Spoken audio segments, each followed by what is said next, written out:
В тихом городке Оуквилл, расположенном среди зеленых холмов штата Вермонт, находилась небольшая ветеринарная клиника «Надежда». Клиника славилась своим заботливым персоналом и современным оборудованием. Здесь работали преданные своему делу ветеринары, готовые помочь любому животному, попавшему в беду. Главным ветеринаром клиники была доктор Сара Томпсон, женщина средних лет, с добрыми глазами и мягкой улыбкой. Сара посвятила свою жизнь заботе о животных и за годы.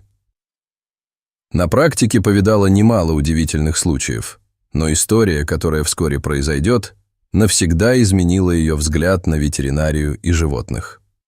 Все началось в обычный вторник, когда в клинику позвонили из местного аэропорта. Сотрудник сообщил, что прибыл необычный груз из Вьетнама, 2 щенка, найденных на улицах Хо-Ши-Мина.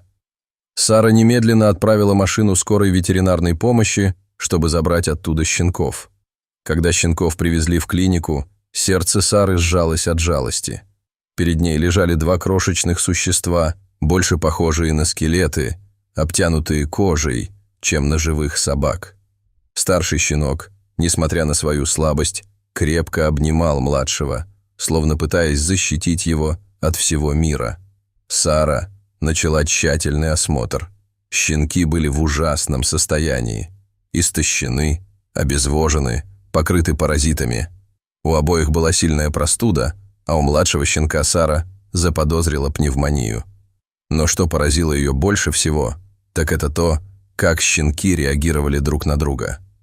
Каждый раз, когда Сара пыталась разделить их для осмотра, они начинали скулить и тянуться друг к другу. Старший щенок, которого Сара назвала Бадди, постоянно пытался прикрыть собой младшего, получившего имя Чарли. Их связь была настолько сильной, что казалась почти осязаемой. Сара рассказала историю щенков своей команде. Оказалось, что их нашли буддийские монахи во время утренней прогулки по улицам Хошимина. Бездомные щенки лежали в картонной коробке, промокшие под дождем и дрожащие от холода. Монахи из сострадания забрали их под свою опеку в храм. В храме щенкам оказали первую помощь, накормили и обогрели. Но быстро стало ясно, что им требуется серьезное лечение, которое монахи не могли обеспечить. Тогда они связались с Международной организацией по защите животных, которая смогла даже организовать перевозку щенков в другую страну. Сара и ее команда разработали план лечения. Щенков поместили в карантинный бокс, где им назначили курс антибиотиков и противопаразитных препаратов.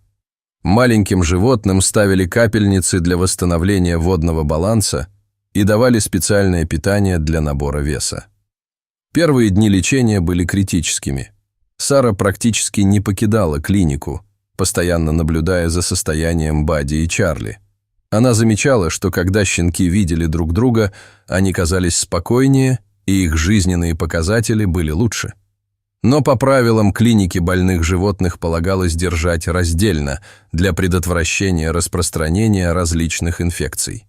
Шли дни, но состояние щенков совершенно не улучшалось.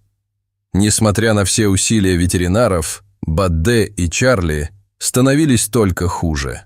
Они отказывались от еды, теряли вес, их иммунная система, казалось, совсем перестала работать. Сара не находила себе места. Она перепробовала все известные ей методы лечения, консультировалась с коллегами из других клиник, но ничего не помогало.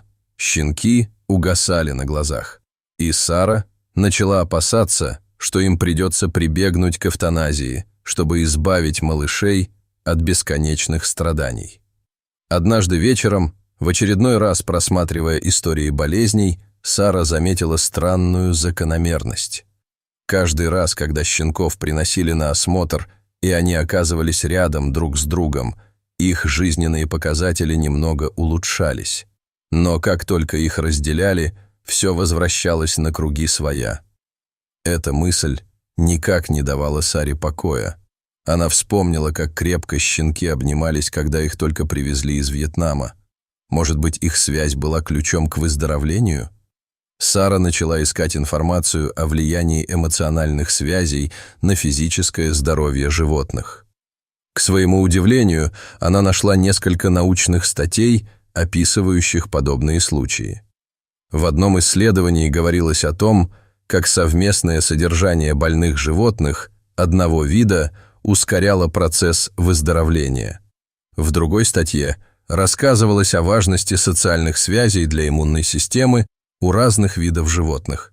На следующее утро Сара собрала консилиум. Она предложила коллегам рискованный план – поместить Бадди и Чарли в один бокс и лечить их вместе. Многие были против, считая это нарушением протокола и повышенным риском распространения инфекции. Но Сара настояла на своем, чувствуя, что это может быть их последним шансом. После долгих дебатов было принято решение дать плану Саре шанс. Бадди и Чарли поместили в специально оборудованный бокс, где они могли быть вместе, но при этом находиться под постоянным наблюдением.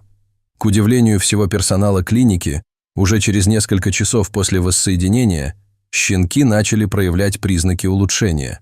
Они стали более активными, начали есть и даже играть друг с другом. Сара не могла поверить своим глазам. Казалось, щенки буквально вдохнули друг в друга новую жизнь. С каждым днем Бадди и Чарли становились все сильнее. Их иммунная система начала бороться с болезнями, а вес постепенно восстанавливался.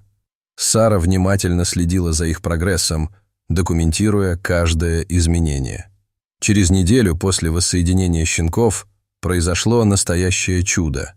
Анализы показали, что пневмония Чарли начала отступать. Еще через несколько дней исчезли признаки серьезной простуды у обоих щенков. Они начали набирать вес и все больше времени проводили играя, а не лежа без движения. История Бадди и Чарли быстро разлетелась по всей клинике. Персонал приходил посмотреть на чудесных щенков, которые, казалось, победили саму смерть благодаря своей невероятной связи.